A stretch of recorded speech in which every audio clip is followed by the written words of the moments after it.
Welcome to the Hope, Health, and Healing podcast. I am Michelle Hannah Fields, and I am your host for episode 12, where my friend Angi Yarbrough shares her journey of faith, what it has looked like to trust God in the hardest battles of her life.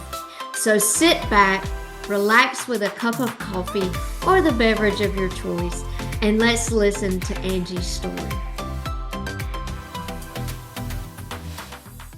So I'm here today with my friend Angi, and so the way that I know Angi is really through my aunt. Yes. My Aunt Susan Andrews. I heard for years about this awesome lady named Angi Jackson that Susan taught with, and Susan was a superintendent and you were principal of Park Elementary. Right. And then when Susan moved to Muskogee, you went to, I don't remember what school you were at then. I was at Allen Elementary. And so I just had heard about Angi all these years, and then one day I'm in the choir at Evangel, and this beautiful blonde came and sang next to me, and come to find out she was Angi Jackson, the infamous Angi Jackson. And so I just fell in love with Angi just like Susan had. And so I'm so appreciative of you joining me today on this podcast. Thank you. It's an honor, truly an honor to do this. Well, we'll start with, tell us a little bit about Angi and who Angi is. Angi is, I was the fourth child to Willie and Huldah Yarbrough. And I think I grew up thinking I was probably the only child in the family. My sisters were a lot older than me, and my brother and I were 2 years apart, but you know, he did boy things and I like doing girl things. So I just felt just blessed growing up. Just had a great life, and just felt really special because of my parents and how they treated all of us. Yeah, I love that, because so many times parents will show favoritism. Right. And when you feel like you're the favorite, but you realize like they loved each of us Absolutely. as much, but differently. Right. You know, it really does make such a strong family unit. I think my sister, the second sister, Marcia, she thinks she was the favorite. So it's funny, like you said. So that makes sense that we all felt like we were the favorite, which is exactly how the Lord wanted it. Right. Yes. And that's how he designs us as his children. Like, I heard Babby Mason say one time that she was God's favorite, because there's or favorite is what she says, because there were the Israelites and there were the Canaanites, and she said, but I live in God's favor, so I am the favorite. That's awesome. Yeah. And so, you know, I love that. And, you know, it says so much for having a strong family that really gives you a foundation. Yes. Is that where your faith began? Yes.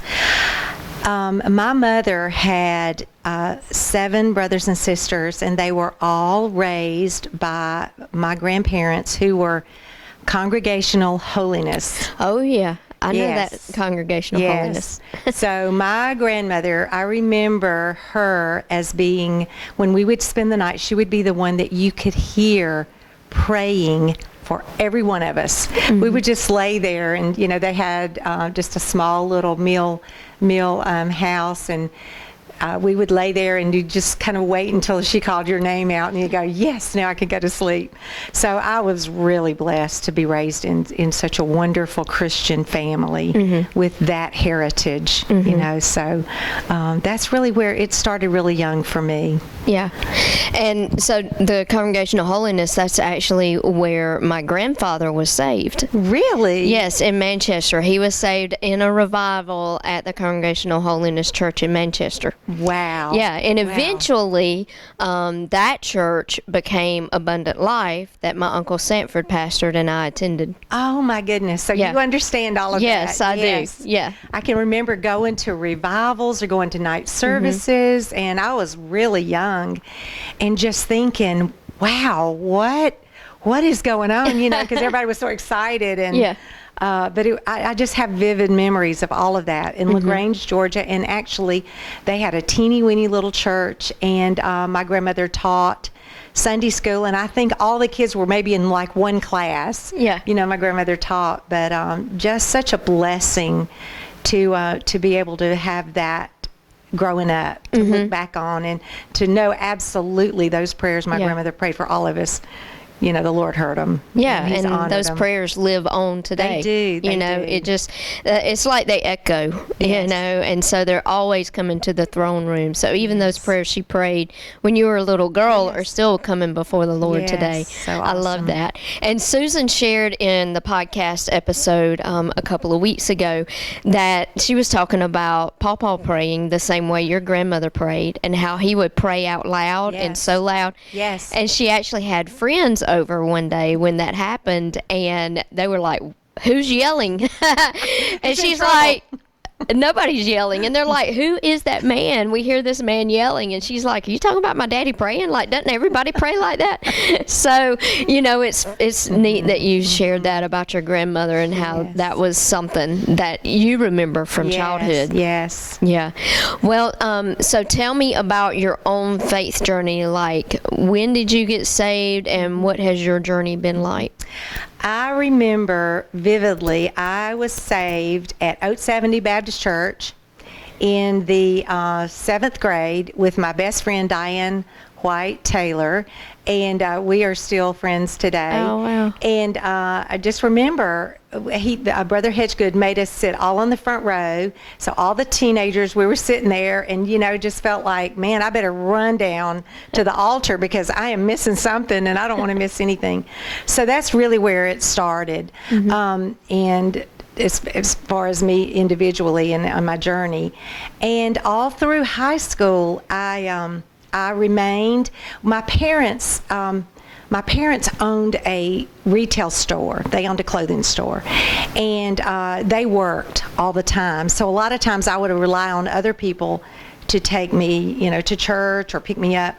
And it wasn't until later years, but both of my parents never lost what they had gained, growing up. But so I was like on my own. So then, like when I was 14, I remember we moved to Phoenix City, and I started going to Trinity Methodist Church with a friend, and we had a youth choir. And I found my love for singing in the youth choir, and so that's probably like one of the truly greatest gifts, is to be able to realize, hey, I can sing, and hey, I like it. Yeah. And I can praise the Lord, and these songs are kind of cool, Yeah. But so that was that, and then do you want me to keep going? Yeah. So then.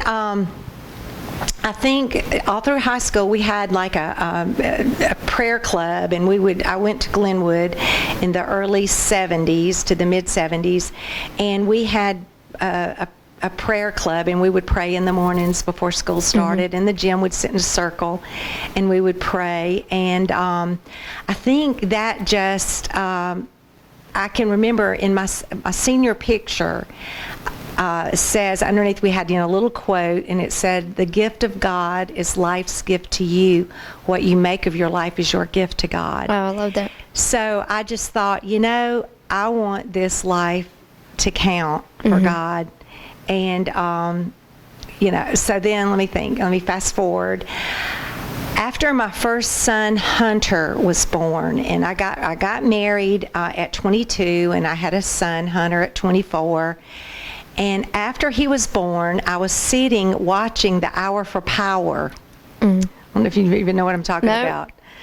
It was Robert Schuler's Hour for Power at the Crystal Cathedral, because I had gotten married. My husband was a football coach, and they worked 7 days a week, and so I was in a new town. We had moved away, and I was sitting there holding this little baby, and I saw this couple on TV, and they were dedicating their child, and I was like, wow. And I looked down at him, and I thought, I think I really need to be a better mom. I need to be focused in. So we moved when Hunter was 3 months old. We moved back to Phoenix City, and that was probably it was in 81. So in January of 82, we lived behind my parents in a little cottage. My mother invited me to First Assembly of God in Phoenix City, Alabama. Oh, wow.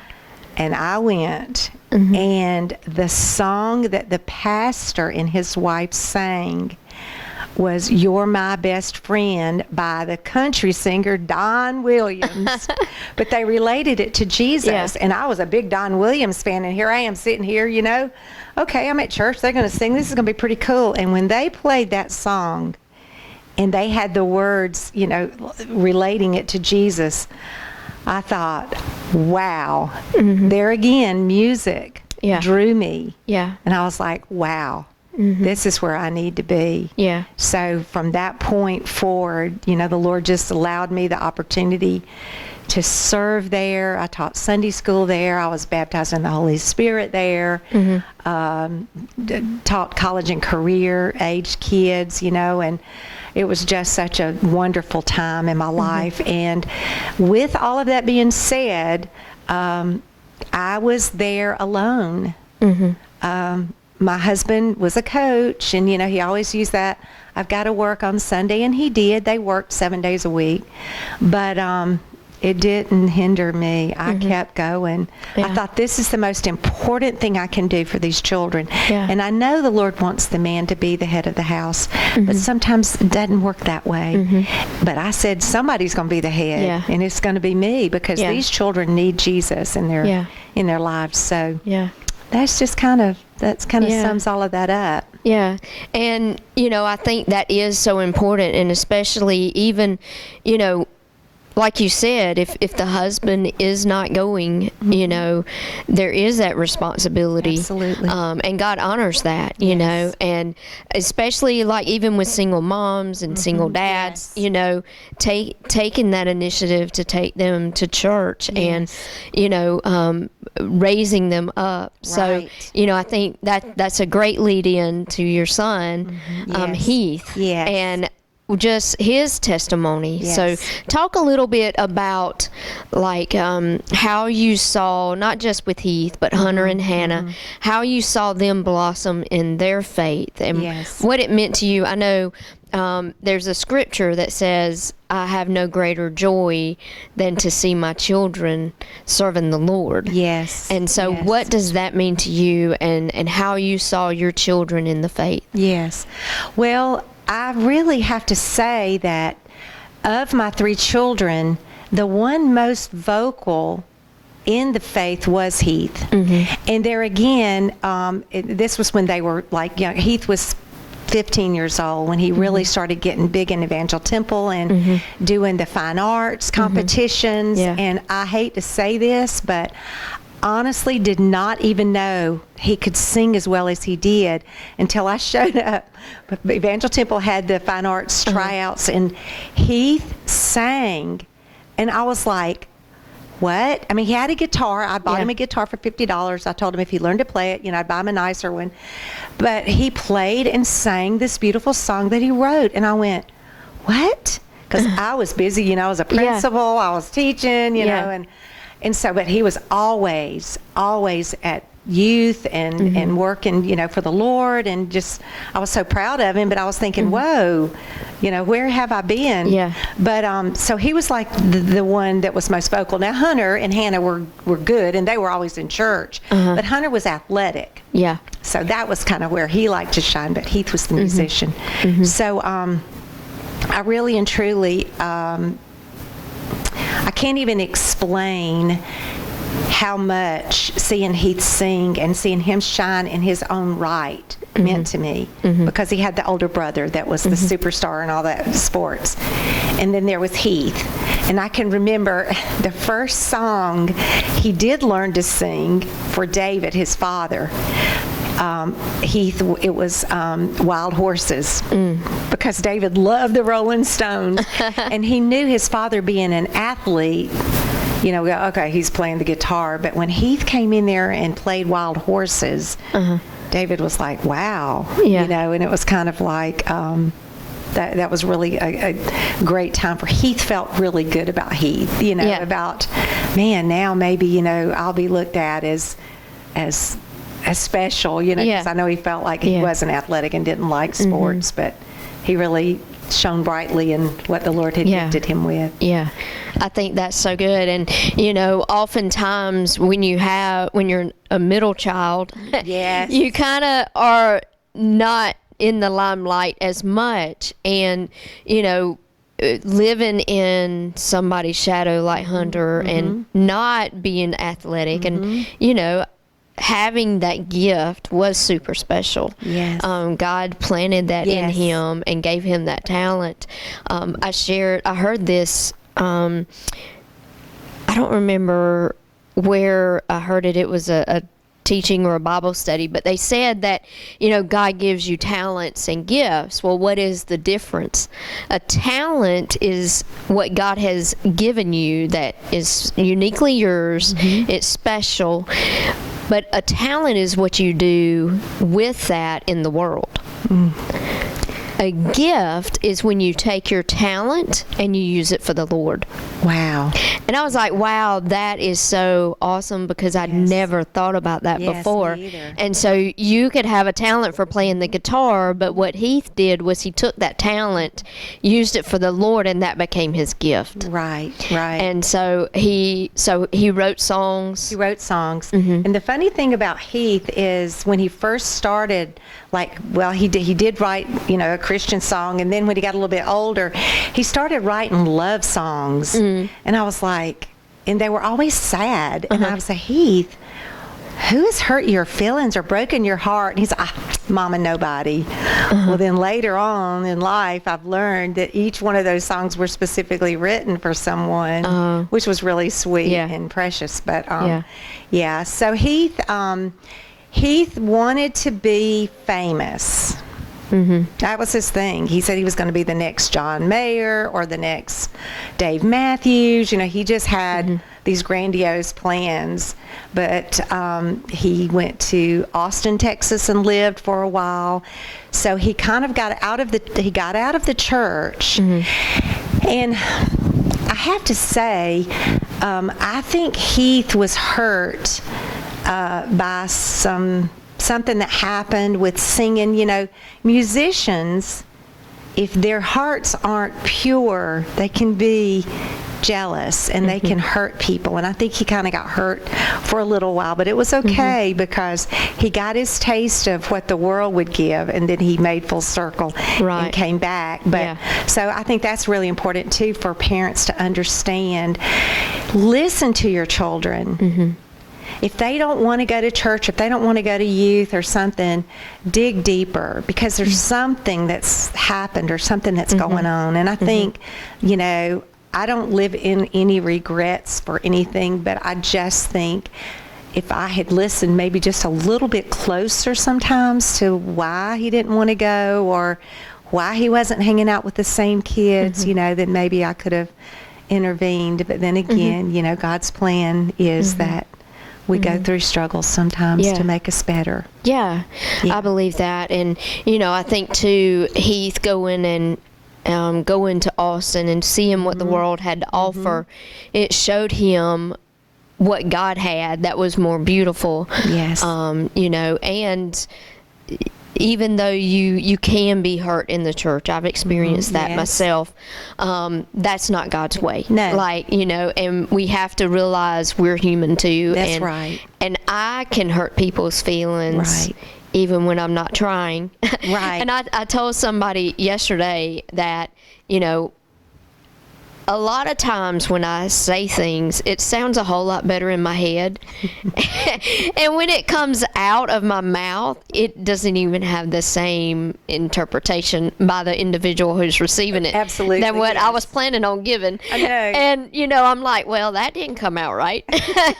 Oh, I wish I could take that. Yeah, can I suck that back in? I know. But it's like toothpaste in a tube. Like there's you can squeeze it out, but you can't put it back in. Right. And so, sometimes that happens, and it's unfortunate when that happens, but I'm glad that Heath came back full circle. Absolutely.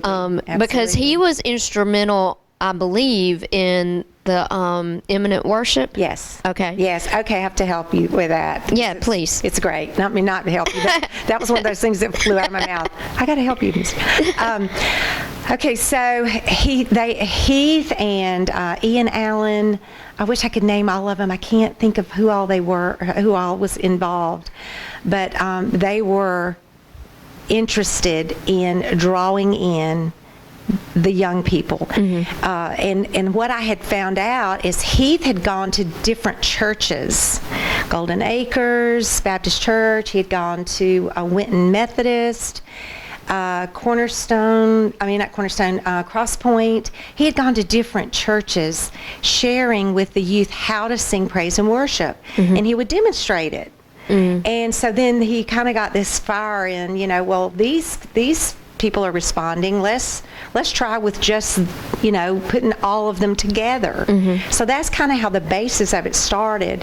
And the most precious thing in all of this, in 2010, the first imminent worship was at Evangel Temple, and Heath sang. And I actually got to see a little small clip of that. Your Love Never Fails was a song that he sang, and he talked a little bit in between the verse and the chorus, and was just talking about, he said, I fail a lot. But God's always there. He never leaves us. He's always there, and it's okay, and was encouraging these young people. Yeah. Well, little did we know that a month later he would be gone for the second imminent worship. He wouldn't live to see that second one. But actually, on the story was he went to work at the Truth. He was the first DJ they had. He went to work, and one day he left and went home, and there was a home invader in his home. And Heath went right in, and happened to be the day, on a Tuesday, September 7th, that imminent worship was going to be that night. Oh, wow. And he had gone the night before. They had rehearsed.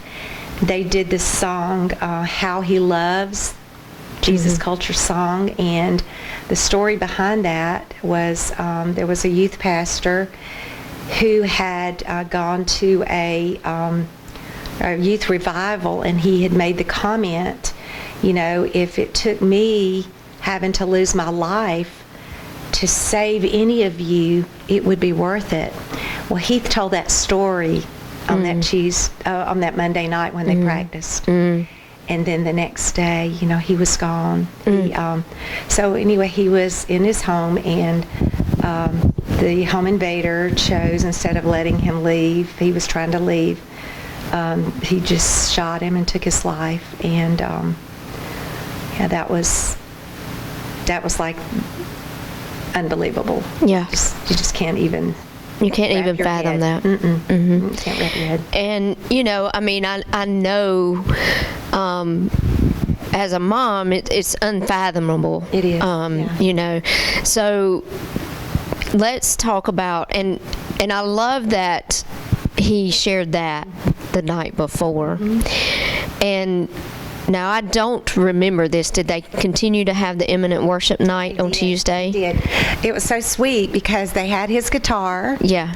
And they had orange and blue lights for Auburn. And they, had the lights shining down because he loved Auburn. And so, it was very, very precious. And I've spoken to people, that were there, and my mind just... I can't think of Catherine Means. I was like, if I don't say Catherine Means, it's going to be horrible. She was the singer, and he had already told me, Mama, this girl, man, she sings great. And we had talked a little bit about Catherine and how beautifully, she sang, and she said that was just really tough. Yeah, I can imagine. But you think about it, and it's like they said, that's exactly what Heath would have wanted. Right. Yeah. He would have wanted that. It was like, don't worry about me. Yeah. You do what needs to be done Yeah. for the purpose of the Lord. Right. This is what we need. Yeah. These kids need to hear this. They need to see y'all up there continuing on the work. Yeah. Because that's what it was all about. Right. And, you know, that's such a testament, too. And I know that lives were changed Yes. because of Yes. that. Yes. And so Heath was living out that song. Absolutely. You know, Absolutely. after his passing. And, you know, even though it's so hard to walk through as a mom, knowing that his life was such a lighthouse. Yes. And, you know, that his light shone so brightly that even now, as his story is told, it will bring people in. Yes. And, you know, just knowing that, and, you know, that can bring you comfort and strength and peace. It does. Yeah. It's so funny. Before I came here, I went by the store and I was talking to the girls and I was saying I was going to be on this podcast. I said, and I thought it was just going to be audio and, you know. Surprise! Surprise! So we were talking and they said, oh, what are you going to talk about? And I said, well, gave them a little snippet, you know, and then I mentioned Heath, and this girl behind the counter said, oh my goodness, Heath and I dated. Oh, wow. And her eyes just welled up, and she was like, and so I talked a little bit to her, and I went and hugged her, and she just talked about, she said, he was just so wonderful and so sweet. And it's like I'm constantly meeting people or hearing little stories, and those are such gifts from the Lord. Yeah. I mean, I couldn't ask for anything greater than these precious reminders of who he was and what he stood for and who he continues to be in the hearts of all of us, you know, that love him and knew him. And, you know, I think it is just what I call God winks. You know, Yes, he gives you those, or God hug. He gives you those hugs through Bear people. hugs. Yeah, exactly. And lets you know, hey, I see you. Yes. And I love Yes, you. yes. And, you know, I care about what you've been through and what you go through now. So talk about, because, you know, I know, I didn't know you personally back then, but through Susan. I saw you walk through this. Just things she told me. And so talk about, like, how does one walk through that and still hold tight to your faith? Because it would be easy to be so angry at God that you turn your back on him and walk out. And there may have been days that you felt like that. There may have been months you felt like that. But at the same time, down deep, you know that God is the only one who will bring you through. Absolutely. Michelle, you will not, I mean, I know you will believe this, but it's just so like God. A week before Heath died, he came to my office at Allen Elementary, and he always came up and he would bring me like Subway or something, you know, but he came in, I was in the media center, and he said, Mama, I have to talk to you right now. And I said, okay. He said, no, I mean right now. And I said, what, Mama, now? And everybody started laughing because Heath was never serious. You know, he was so funny. And I was like, ooh. And they were all, you know. So I went in the office and he closed the door. And at that time, I had remarried someone that Heath really wasn't real sure that was the right choice. You know, he was just being a boy, whatever. But he said, you are not the same mother who raised me. And I wasn't. I had fallen away from the church. I wasn't. And I said, okay, Heath, I know. He said, Mama, you've got to promise me you're going to get your life in order. Wow. And I said, I will. He said, no, Mama, we're not going to just glide into heaven. You've got to promise me. And I said, okay, Heath. And we hugged, and then he just started talking, you know, about his plans, what he felt like God was calling him to do, and it was so wonderful. And we hugged, and he left, and I never saw him again. But I knew the day that I was told, the coroner came to my school September 7th at 4 o'clock in the afternoon to tell me that my son had died. I didn't know him. I was in the counselor's office. I was like, who are these people? Why do they want to come see me? And when he told me that my son, he asked me, did I have children? I said, yes, I have, or sons. I said, I have John Hunter Jackson, David Heath Jackson. And he says, well, David Heath Jackson was shot. And I was like, what? Thinking, a shot in the leg? I mean, what? You know, what? You know, it just made no sense. I said, well, is he okay? And he said, no. Michelle, help me, Jesus came out of my mouth. Help me, Jesus. I knew, first of all, I knew where he was. Yeah. I knew he was in heaven, but I was like, I can't do this on my own. I knew, I was raised to know what to do. Yeah. But I went to the hospital, you know, and they took me to the hospital by ambulance. I was just like, you know, I can't believe it. Susan Andrews was my superintendent at that time in Muskogee County. They had me in a bed, and when she walked in the door, she climbed up in that bed with me. That's just like her. And she hugged me, and she was just, it was like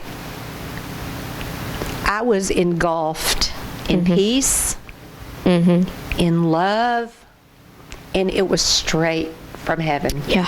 Straight from heaven. There's no way. And you said something like, was I ever angry? Never angry. Never. I knew Heath knew something when he came to see me a week. I mean, he had something in his little spirit. He knew. Yeah. And how could I even question the Lord coming and rescuing him out of this world and taking him with him to be with him? I mean, it's supernatural. That's the only thing I can say. Now, I did have dark days. Of course, I think I stayed out of school for a month, and every time I lived in Noonan at the time, and I would commute to Columbus from Noonan, and I'd get in the car. I might pull up on the interstate, and then I'd have to turn around and go back home. You know, that happened, but that's just understandable. Yeah, that's grieving. That's grieving. That's the grieving process. Absolutely, absolutely. But I always held on to the promises of the Lord, where it says He never leaves or forsakes you. Yeah. And I knew that His ways were not my ways. He knew best. Isaiah 57:1 says, sometimes the good are taken to be spared the evil to come. Yes. And He had the biggest heart. The biggest heart. He wouldn't have been able to withstand some of the things that have happened. Yeah. You know, and the Lord knew. The Lord knew that He had done a good work for him. Yeah. And I just feel it. I mean, I just, in my heart, I felt like, you know, I have an uncle who's since gone to heaven.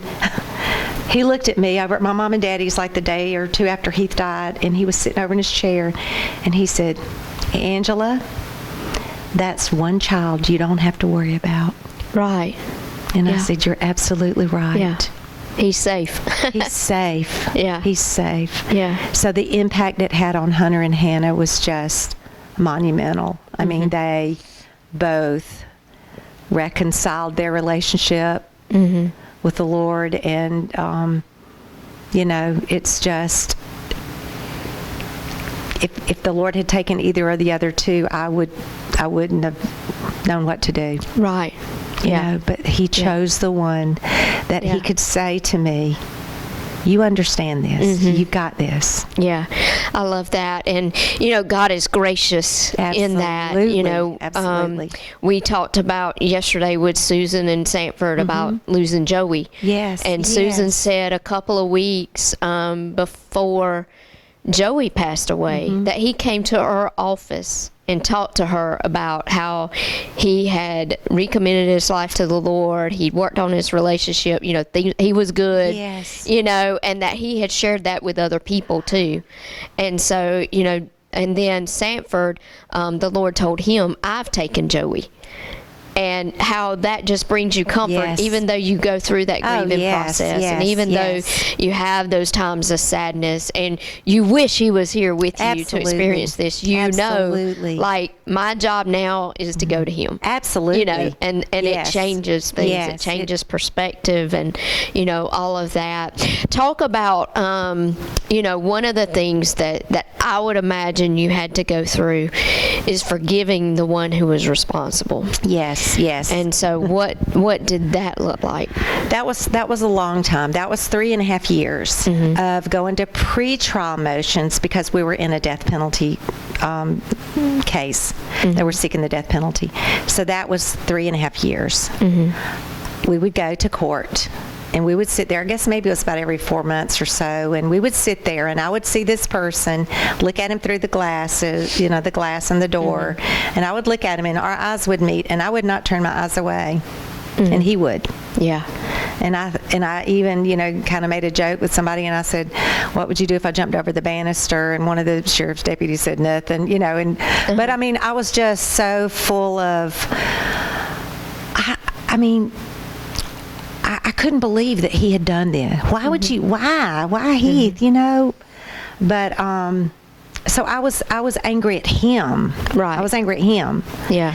So that went on for 3.5 years, and finally we got a call on the Thursday before Mother's Day of 2013, after we'd had all these pre-trial motions, after I'd seen him walk in the courtroom in new clothes that they had given him with this, whatever, and I had to sit there and just like, what in the world? Y'all are arguing about the craziest things. They were trying just to prolong it. But on the Thursday before Mother's Day of 2013, we got a call, and the district attorney said, I need y'all to come down to my office tomorrow. And I said, okay. And so we went down. We had just a whole room of people and family members that came, and she said, we have a plea on the table. And everybody was like, oh, okay. And so she was sharing, that he said he wanted, he'd take life without parole and no appeals, and he'd plead guilty. And I was sitting at this beautiful conference table, and I took my fist and I said, no plea, absolutely no plea. And I was beating on it, and everybody was looking at me. I said, I am not going to take a plea. He's going to die just like Heath died. I said, no. And they were like, well, it was out of character, but I was so full of that. All of that was in my brain. So she said, go home and think about it over the weekend, Mother's Day. Go home and think about it over the weekend, and then come back, let me know on Monday. So we went home, and Sunday morning, Mother's Day, I was in the shower singing. We always sound better in the shower. Yeah. It is well with my soul. And I kept singing it over and over. And I was using this operatic voice that I used to have. I don't have it anymore, but I was just singing. And I promise you, in my spirit, audibly, I don't know, but I heard, you have to show Ricardo Strozier the same forgiveness Jesus showed you. Wow. I immediately started trembling. I knew. I felt the power of God all over me. And I got out of the shower, and I was just shaking, and Peter came in there, and I was just shaking. He said, what is wrong with you? And I said, I forgive him. He said, what? And I said, it's over. I forgive him. So I called the DA the next day was Monday, and I told her. She was shocked. I think they really wanted to try the case. They had put so much work into it. But you know what? It was the right thing for me. Right. Yeah. I didn't care about, I didn't care about all the work they did. But you know what? It was about me. It was about freeing me from the hate, the bitterness, the anger, just everything. So I promise you, 2 weeks later, I read him, a statement where I told him, had he known Heath, he would have loved him, and Heath would be waiting on him at the gates if he gives his life to the Lord, and I just, told him all of that stuff and believing it in my heart. And I'm telling you, that courtroom was like, it was almost like it had like this little glow or something. Yeah. I can't even explain it. It was kind of like, and maybe it was just because I was looking through tear-stained eyes, but it was just so powerful. And his attorneys were from Tifton, Georgia, and they are death penalty against the death penalty advocates. They come to rescue these guys and try to get them off from the death penalty, and I understand that. And I didn't care because I knew he was going to be punished. This is important to say: forgiveness is not forgetting it. Right. Yeah. So sometimes I'll say, yeah. People will say to me, yeah, but and I'm like, look, I don't let my brain go there. Yeah. I offered the forgiveness. Yeah. That's what I did. Yeah. With a true heart. Yeah. The joy of the Lord is my strength, Nehemiah 8:10. Yeah. That joy came back to me that day. Yeah. And that's what forgiveness does. It frees you it frees from me. that. And if we don't forgive, we carry that cage around with us. Yeah. Of the other person. It's like, I'm not, and people will just dig their heels in. I'm not forgiving them, and it can be over things that, to me, it's not even murder of your son. It can and be I'm like, insignificant. I want to say, what is it? Come on, help me. And I probably have said, like some of those things I say, I've probably said that, really, you're going to be upset because somebody, took your dress and never gave it back to you, or did whatever they did to you, or hurt your feelings, or did something to you. Really? Yeah. You got to get over yourself. Right. Get over yourself. Yeah. Trust the Lord. When you offer that forgiveness, you're not saying, I'm only going to have this for you if you accept it and tell me you're sorry. No, that's a condition, and we don't offer forgiveness with conditions. Right. It's free. Yeah. Just like we were forgiven free. Exactly. Well, with the blood of Jesus. But, we forgive people. Yeah. That's what we do. We have to. If we don't forgive, we're not forgiven. Yeah. Yeah, and that's so powerful. And, I think just thinking about that, and I walked through my own time when I had to forgive somebody. Yes. And I held on to it for a year. Yes. Because they said things about me that were not true. Yes. They blasted my character, and I was like, how dare they do that? They know me. They know that's not who I am. And I was just irate, and I held on to that for a solid year. And I said, they owe me an apology. And when I was praying, I was like, God, they owe me an apology. If they will come and tell me, they're sorry, they did that, I'll forgive them. And after a solid year of me doing that and carrying that around, God said, you have to forgive her.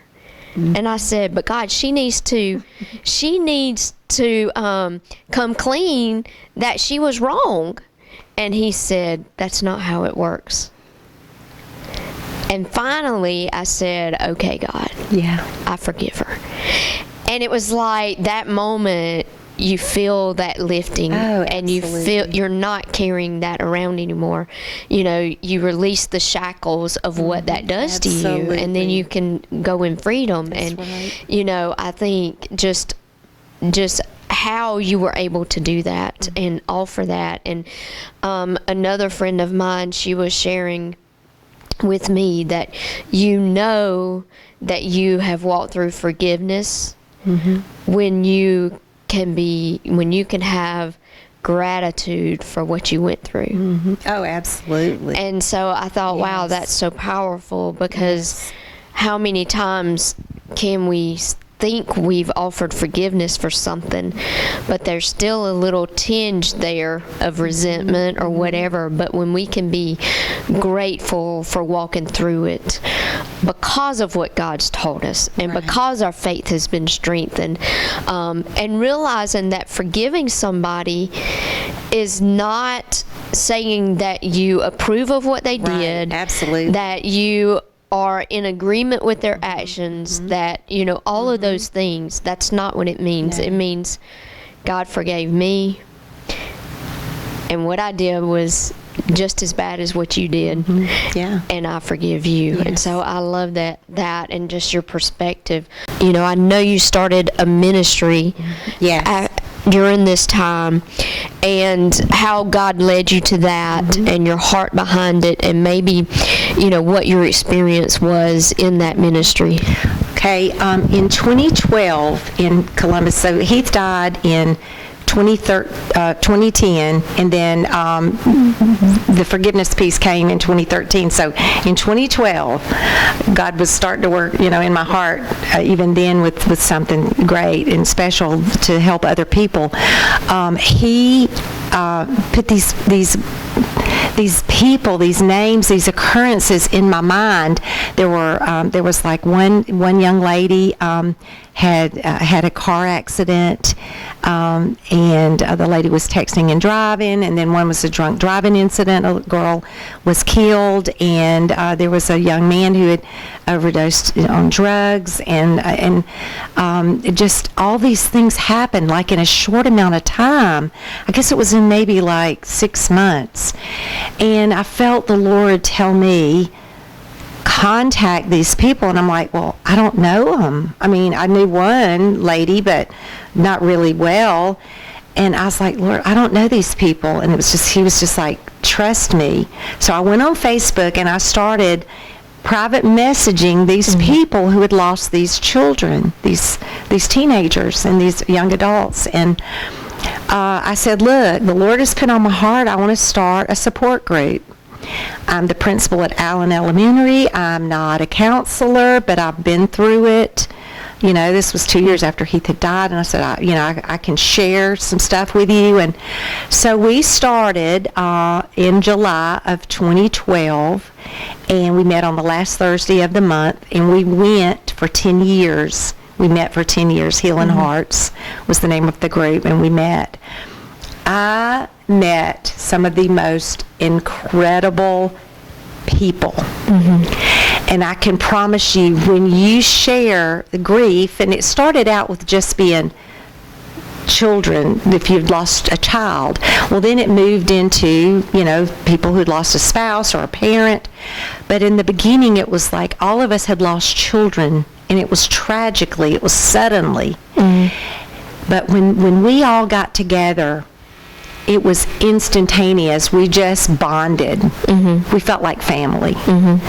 And all we did is, I told them the first meeting, I said, bring a picture of your loved one, and we're gonna display them, and we're gonna share what happened.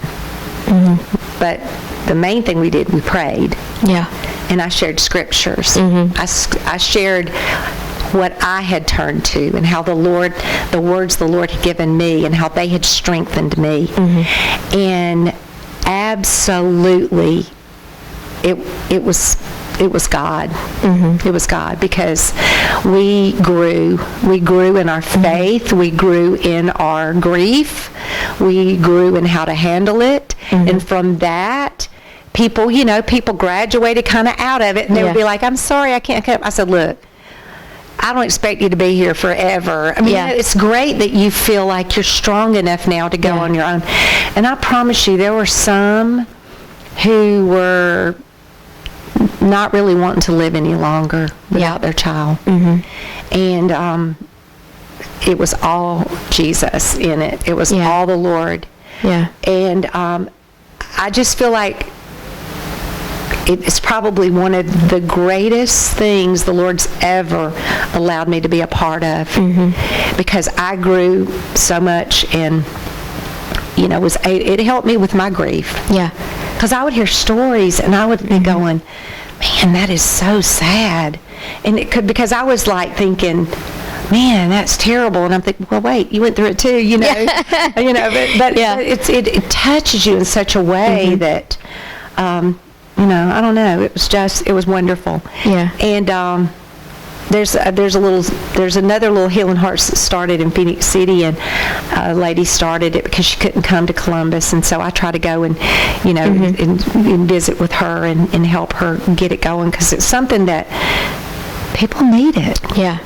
Yeah, and there's power in community. Absolutely. And, you know, knowing what the other one has gone through, because you don't fully understand what somebody else is going through unless you've been through it yourself. Right, that's so, right. like, you know, I can talk to losing a dad unexpectedly and what that looks like, you know, losing grandparents. Yeah. I can't fathom losing a child. Yeah. For one, I don't have children, but you know, I cannot imagine what that's like. But Right. someone who has walked through it and knows what you're feeling and the emotional roller coaster that you go through, like, you can help navigate, you know, and help some of those climbs and some of those dips not be quite so big, you know. Right. And just the comfort that you can bring from your perspective of how God carries you through, that's incredible. Well, I think one thing too was so I felt so important. You know, I felt like when I lost Heath, oh my gosh, who's going to talk to me? What are, you know, people don't want to talk. They don't want to be around you. They're like, it'll rub off, you know. Yeah. You know, you just like, Yeah. and a lot of the moms and dads, we had both moms and dads, they would say, you know, I mean, it's so good to know that I'm not alone in this. There are other people who totally understand how I feel. And I mean, we, you know, of course we would cry during the whole session. Yeah. We needed to. Right. We needed to. Yeah. And I can remember several times, you know, we'd sit like in a little semicircle, and we'd be sitting there talking, you know, and somebody would be sharing their story, and they would just break down, and I'd get up, and I'd just have to go over there and just hug them, and we, you know, and others did the same. We helped one another, and to me, it was just, I mean, I just have said it a million times. It was just God saying, be present with them. Yeah. Be present. Yeah. Let them know there are other people that have survived this. Right. And that's what they kept saying. Yeah. Well, you smile, and I don't feel like smiling. I said, you know what? One day you're going to feel like smiling. Yeah. You know, it's going to be fine. Yeah. You don't have to be like me. Right. And I would always say, it's your grief. It's nobody else's grief. Yeah. Don't let, and we had so many people would say to them, when are you ever going to get over this? When are you going to get better? Seriously? You know, it's grief, and it's okay if I'm sad, and it's okay if I don't want to do, you know, whatever, but, you know, it's just, and a lot of times people say things and they don't really mean it. They want you to be better because they don't like seeing you cry. Right. And they don't understand. They don't understand. And, you know, I think realizing, like, everybody's grief has a different timetable. Yes. Everybody's grief looks different. Everybody grieves differently. The way I grieve will be different from the way you grieve. And, you know, the timeline is going to be different. And so you have to grieve in your own way, in your own timing, allow God to heal you, and realizing, like, it does look different for everybody. Absolutely. And give people grace. And I've also had other people tell me who have lost children, you know, sometimes I don't know how to talk to somebody who has lost one. Right. And, you know, it's like, do I mention them? Do I not? But what I've been told, and you can tell me what your perspective is, and I think I know the answer, but I've had parents tell me it brings me comfort when somebody shares memories of my child, because I know they're not forgotten. That's exactly right. Just like I told you what happened today, seeing that girl. You know, and that knew Heath, and it is. But people are afraid if I mention their name, they might start crying. No, at this point, when you mention their name, if we tear up, it's of joy. Thank you for mentioning him. Right. Thank you for telling me a story I never heard. Thank you for sharing a picture I've never seen. You know, things like that. So, but it's like you say, you don't, unless you go through it, you don't really know. But, you know, it's just something that, I don't know, it's just something that I feel like whatever we go through in life is to make us better. Is to make us better. I say, you know, one of the things that I have said for years is I don't understand why I go through things that I go through. Right. But one of the things that I have learned along life's journey and along my faith journey is there's three main reasons that I go through things. One is so I can learn something about myself. I walk through something and I learn my faith is stronger than I thought it was, or I can walk through something, and another reason is for me to learn something about God. Absolutely. I learn how faithful He is. I learn how He makes a way when I don't think He's making a way. And the third reason I feel like we walk through something is because God knows that my faith and your faith is strong enough to carry us through that storm. Absolutely. And on the other side of it, we'll be able to help somebody whose faith is not as strong. And so, to me, those are the three reasons. There may be more, but those are the three God gave me, that I feel like when we walk through it, I ask myself, okay, God, what is the purpose in this time?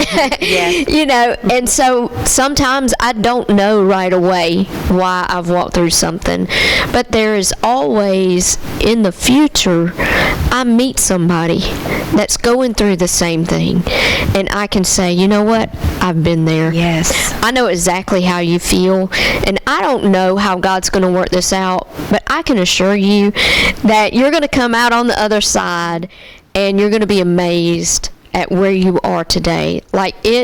Everything we go through is a launching pad for us to shine God's light even brighter, for Him and to be stronger in our life, for our faith to grow. And on the other side of it, we're able to help other people just like you were. Yes. And, we are stronger together and we're better together. Yes. And so, I know some of the people that were in your group, and that you were such strength to them in their time that they walked through. And I know that together y'all were strong and encouraged each other. So what's next for Angie? Well, I really love River of Life. I love my church. I work with the youth on Wednesday nights. I sing in 2 choirs. I sing in Lakewood Baptist Church, their Amen Choir, which is interdenominational, and we sing. And then I sing with the Alabama Singing Women. And I volunteer at Safe House on Thursdays and feed lunch to the homeless. And I tell you what, that's so awesome. I love being at the window. I always say, God bless you. I hope you enjoy this, and just trying to just be an encourager, just wherever I go, trying to bring a light to people who are struggling or having difficulties or whatever. I'm really at peace about life and things that have happened in my life, and I look back and I see how the Lord has made a way for me, like you said, and has provided me an opportunity to grow in a deeper way, but really to understand that we all have such a divine purpose. If we'll just look for opportunities to to just reach out or smile at people, or just do any small gesture for someone, because you never know. I just hugged a lady in a store. I said, "You look like you need a hug," and she said, "Thank you." And I thought, she's probably going, "This crazy lady, crazy." But I thought, well, she just kind of looked like she wasn't really smiling, and maybe she just needs a hug. Yeah, we're in the South. We can hug all the time. That's right. And you may not know, that may have been the very thing that turned her day around. Right, right. I love that, Angie. Yeah. Well, thank you so much for joining me today. I have really enjoyed your story, and thank you. You are an inspiration and just such an encouragement and a light. You are such a bright light. So thank you. And thank you. Well, I love you. I love you. Thank you for tuning in to Hope, Health, and Healing. I know that Angie's story has just given you some hope and encouragement and strength that you will carry forward in your own journey of faith. I know that she has given you some words of wisdom that you can really hold to. Thank you again for tuning in, and we will see you next time on Hope, Health, and Healing. Be sure to like and share this podcast with your friends and family. Thank you again.